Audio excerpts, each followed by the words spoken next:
Well, we have another Ford F-150 and we're doing an oil pan. It's a 2.7 ecoBoost, and as you can tell, the oil pan is leaking from the rear. This is where they all leak. They all end up leaking from back here. So this is a one-time use oil pan, I believe. We do have to take off this cross member and I believe loosen up drop the transfer case. It has one bolt up in the front. It has one bolt right here, and then I believe it has another one on the, no, I think it's just two. Well, we'll start taking it off and I'll show you guys how we go about this. There isn't much clearance, as you can tell, to lower it. And like I said, regardless, I did read up on it and it shows that these are one-time use oil pans. So let's get to it. All right, so we did loosen up that bolt right there. We loosened up this back bolt. There's a back bolt to the transfer case. As you can tell, it just slips down a little bit. And then we had one bolt up here. I don't know if you can see it. Let me see if I can get you guys an angle. It's that one right there.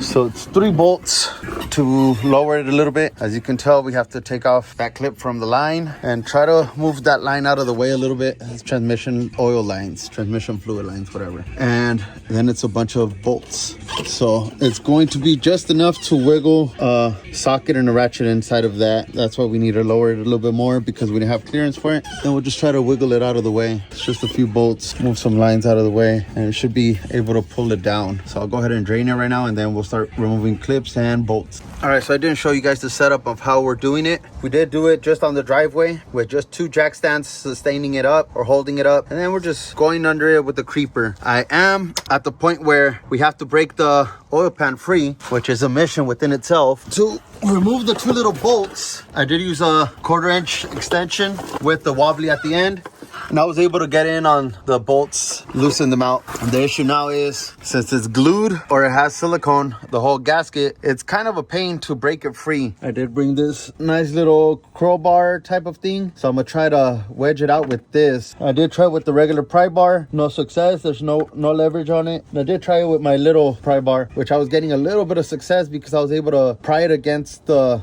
block, but it's not enough leverage. So we will try this bigger one, and hopefully it helps break it loose. With this style pry bar or crow's foot, crowbar, whatever you want to call it, you are able to get it right in between the oil pan and that support and then pry it out. It's actually working for me. You just have to be very careful because you don't want it to break.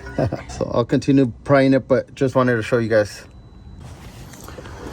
All right, so we did have to loosen up the motor mounts and transmission mount. Then we jacked it up with the piece of wood from the transmission. We pulled as much as we could on the axle and transfer case, and we were able to wiggle out the old oil pan. Just like that. You do have to massage it, maneuver it, wiggle it in and out, and then it does come out eventually. So what we'll do now is clean out the block, make sure the surface is good, and get the new oil pan back in there. Well, like always, I got caught up working and I forgot I was making a video. I had to put RTV or gasket maker all around. We used the black stuff, should be right there.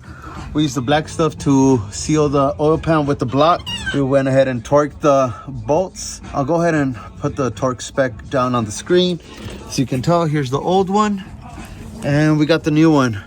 Like I said, I forgot I was recording a video, so I ended up just putting it on. I RTV'd the whole edge. I put a bead all around it, and then I put a little bit on the block on the corners, and then we went ahead and mounted it, wiggled it in, and it went right in. Just in reverse everything again, like always. We'll lower down the transmission right now, and we'll start bolting down the engine, the motor mount, the transmission mount, and then we'll start bolting up the transfer case with the axle, and then go from there. We'll put the plates on, the cross member, everything else.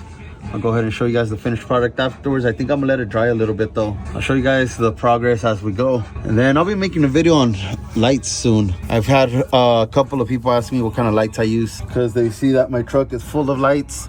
So I'll be making a video on lights soon, so stay tuned for that one.